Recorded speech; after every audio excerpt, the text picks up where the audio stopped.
So I recently read an article about how New York really has a symbiotic relationship culturally with the movie industry, and it got me thinking about what movies are set in New York that give us like great insight into the social constructs, or like, just into the geography even of New York. And I came up with this really interesting and pretty diverse list of 10 films that I think really capture this New York spirit and essence. Number 1 is obviously the most New York for me, so I'll start at 10 and I'll create anticipation. I would break to commercial if I could, but not all people are going to like that, and I would hate to do that on a YouTube video. I just think that's really cruel. Number 10, The Age of Innocence. A lot of people don't know this movie, and I feel like it's an underrated Scorsese movie, You have Daniel Day-Lewis and Winona Ryder, and then Michelle Pfeiffer is the homewrecker that wrecks their courtship and their engagement, and then, any chance of a happy marriage. I like the movie. The acting's done really well. It's awesome to see Scorsese do a movie that isn't completely violent and also isn't The Aviator. It's really cool. I'm a huge fan of Daniel Day-Lewis. There's something about him. He's a great actor. He's a handsome guy when he doesn't wear a red suit to the Oscars. What the hell was he thinking? And he's also really well suited for the role. Very dapper guy. Winona Ryder does a great job, sufficient acting. Michelle Pfeiffer is the homewrecker. I don't think I've seen a better homewrecker on film. Also, it's an old Edith Wharton movie. An old Edith Wharton book. Edith Wharton classically writes about this society in 95% of her works. It's all about this upper class New York kind of Park Ave set that she was part of her whole life.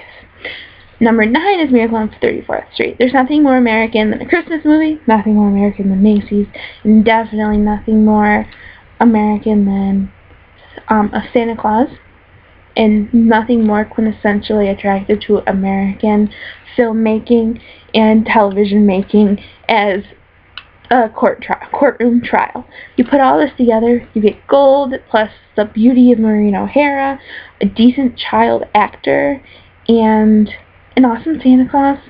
And it's awesome. It's really awesome.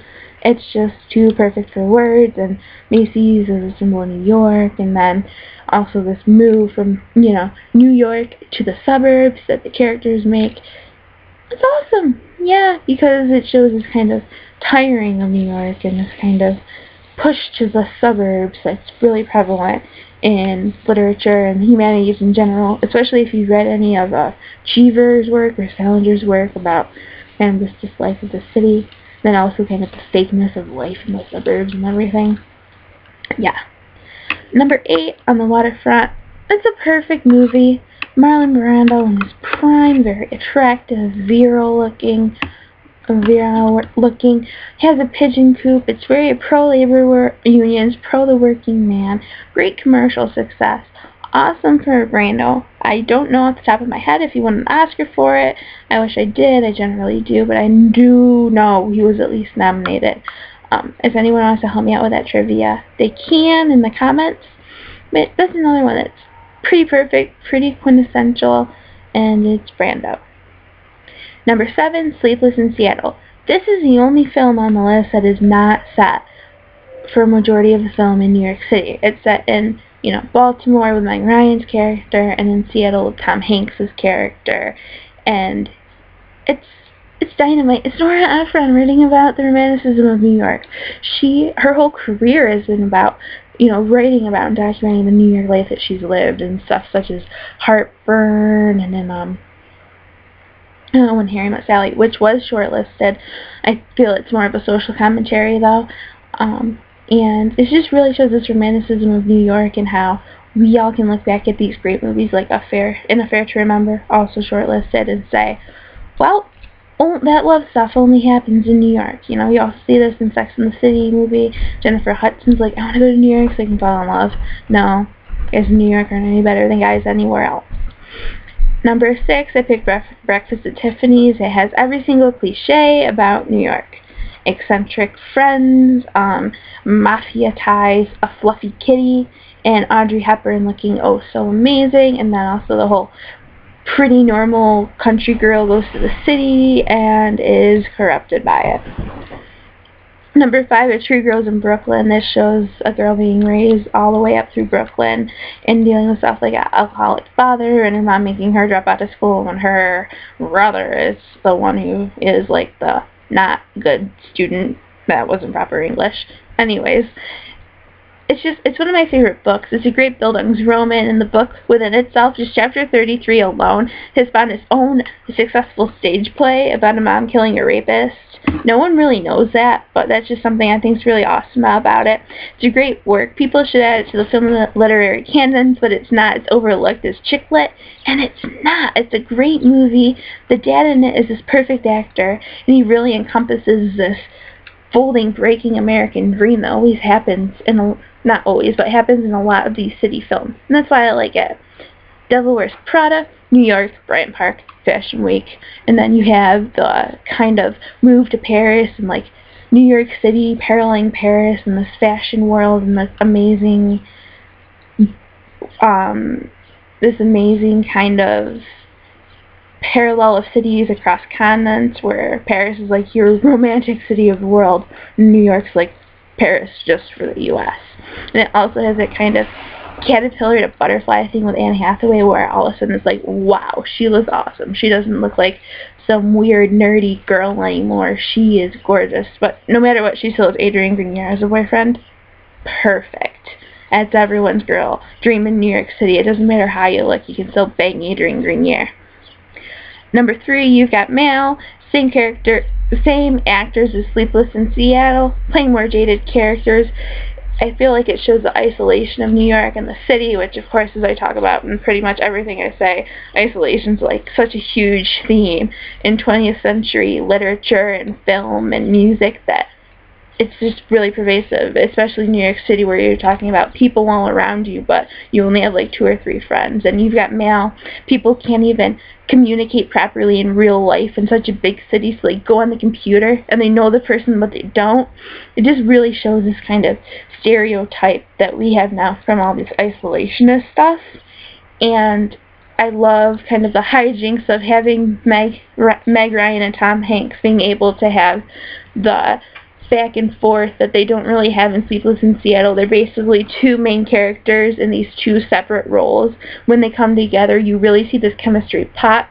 It's not as awesome as Billy Crystal and Meg Ryan When Harry Met Sally. I mean, you don't have that amazing scene at Delicatessen, which was completely improv, and everyone credits to Nora Ephron, but Meg Ryan just started it on the spot.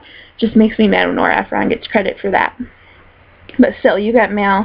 Great film. It shows the evolution of like the city and technology. Plus, it has a really awesome Harry Nilsson soundtrack, which Harry Nilsson, such a gangster, freaking love his music, the dog song, and Tom Hanks having the cute golden retriever. It's just the perfect romantic comedy. Romantic comedies are generally set in New York City anyways. This is just my quintessential rom-com in New York City by Nora Ephron. Dynamite. I'm in love with this movie. Wish I could marry a VHS tape. Number 2, Son of a Woman. It's not a list about Hollywood movies in New York City unless Al Pacino's on it. He's the man. Son of a Woman's awesome. I love this movie because it's this going to the city and carpe diem thing. But I also like it because people back in the day doubted Chris O'Donnell's acting ability. He was just a pretty boy, but watching him in Circle of Friends in this, people didn't give him golden roles after a while, which is probably why he sold out and he's with LL Cool J on NCIS. He doesn't have to be. He's a great actor. Son of a Woman shows his range. Plus that 5-minute verbal, awesome speech with all the expletives that Al Pacino just erupts at the Baird School. It's amazing, and even though it's not all set in New York City, it's this romanticism of this guy is still being attracted to the city, and he can only properly blow his brains out in New York, that I really love. Plus, Al Pacino as an actor makes a dynamite movie, no matter what. Like, he makes the crappiest movies good, a.k.a. Righteous Kill. Hated that movie. Hated Stand-Up Guys, except for, the fact that it's Al Pacino and Alan Arkin. Number 1, My top movie, Taxi Driver. Everyone's going to say, this is BS. I watched 10 minutes and 2 seconds to hear that Taxi Driver is your favorite. It's everyone's favorite movie about New York City. Well, it should be. It's the pre-Giuliani New York City. This crime is pervasive, and what are people going to do? The city sucks thing. And then Robert De Niro has a really physical role. I don't think he has such a physical, challenging role like this in any other film that he does, except for Cape Fear. Cape Fear is my favorite De Niro role. But Taxi Driver, he has a really strong role, really physical performance. You talking to me? If I ever meet Robert De Niro, that's what I'm going to say to him. I don't care. He'll probably kill my ass. I really won't care. But Taxi Driver, amazing movie. Jodie Foster, puts her on the map, and it shows us New York City and the isolation. As you can tell, I really like the theme of isolation in the city.